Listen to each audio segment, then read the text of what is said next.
We as a Jewish people are obsessed with memory. The word lizkor, you shall remember, occurs 169 times in Tanakh, and that doesn't include the number of times it says, and you shall not forget.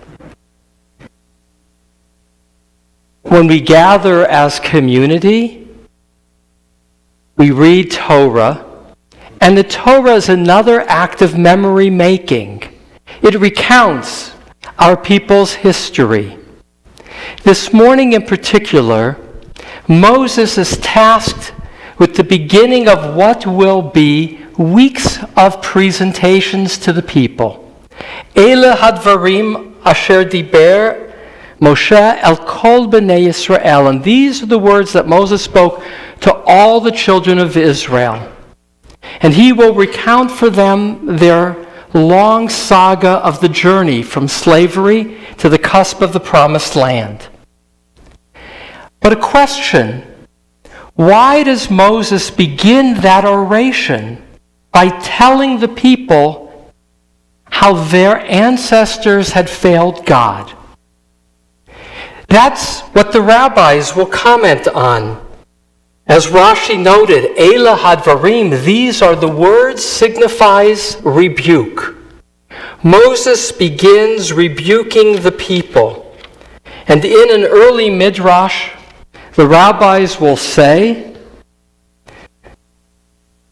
that Moses begins with rebuke in contrast to Bil'am. Bil'am, he flattered the people. He spoke to Israel smooth words. And the result was that their heart grew haughty and they sinned at Shittim. There's another midrash, which is Moses is tasked with God, and God says, rebuke the people. And Moses says, but wait, when I called them rebels before that stone that I smote, you said I was to be punished for chastising them. How can I chastise them?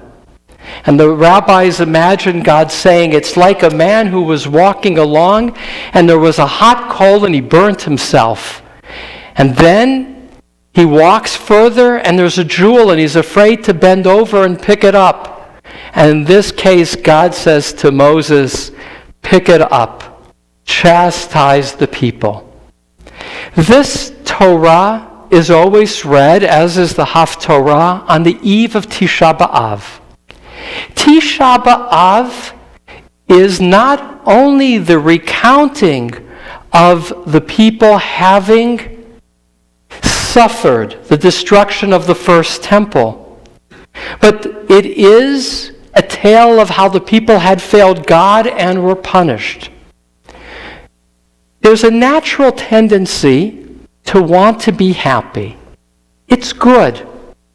We have on our wall, Ivdu et Adonai b'simcha bo'u lefanav birnana. Psalm 100, verse 2. Serve the ever-present one with rejoicing. Come before God in celebration. Rabbi Nachman of Bratslav said, "Ha-mitzvah ha-gedola biyoter liyot b'simcha tamid." The greatest of all the mitzvot is to always be happy. Now, the biography written by Professor Arthur Green of Rabbi Nachman of Bratslav is called The Tormented Master. In some ways, mitzvah hagdolah biyoter liyot b'simcha tamid, that the greatest mitzvah is to always be happy, is an aspiration and not a natural condition for life.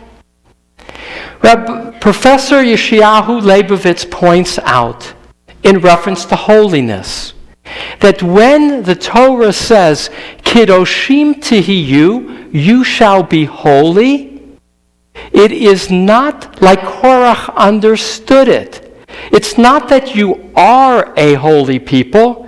It is that you are to aspire to happiness, that you too are to aspire to holiness.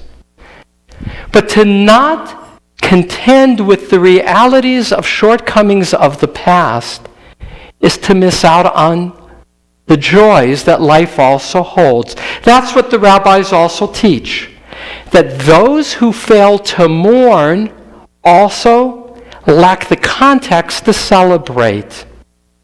Those who only seek joy live very superficial lives.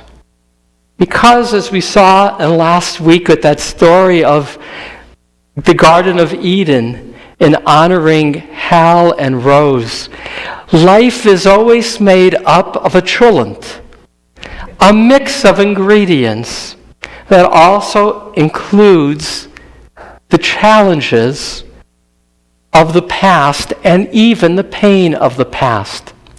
Rabbi, see? He got elevated. Tell Mike he got elevated.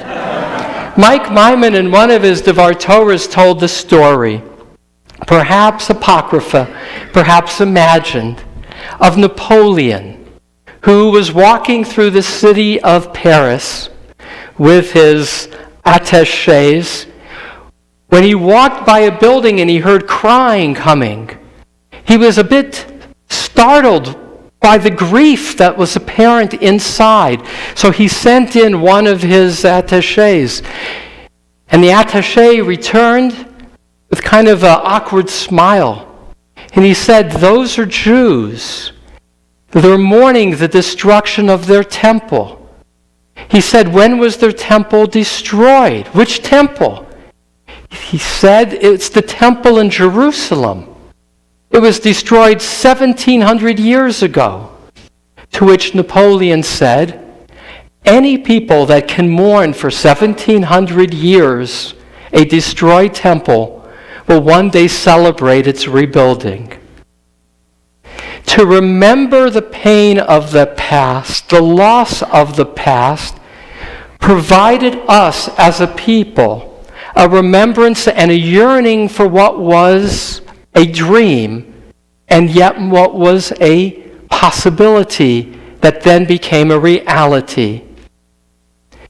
For Moses today, telling the people of their shortcomings is in a context of pointing to the future. I think of a congregant who I asked, who's an executive of an engineering company. I once said to him, when do you fire somebody?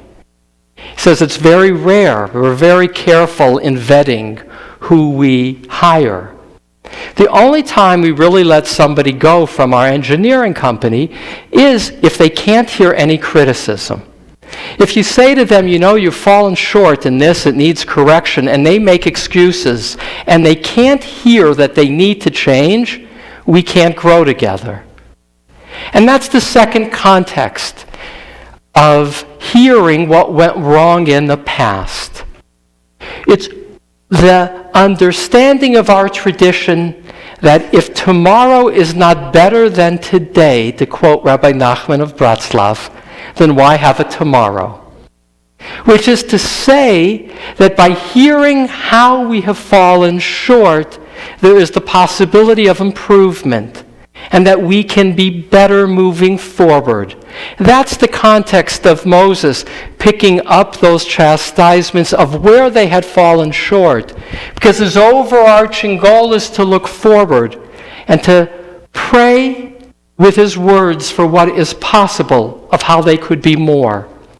And so there is strength in the Haftorah that David chanted so beautifully today, that we as a people preserve the words of our prophets that chastise and comfort, that point out shortcomings even though they may make us sad, because in knowing how we might have been better, there is the possibility of growth and achieving the fulfillment of dreams.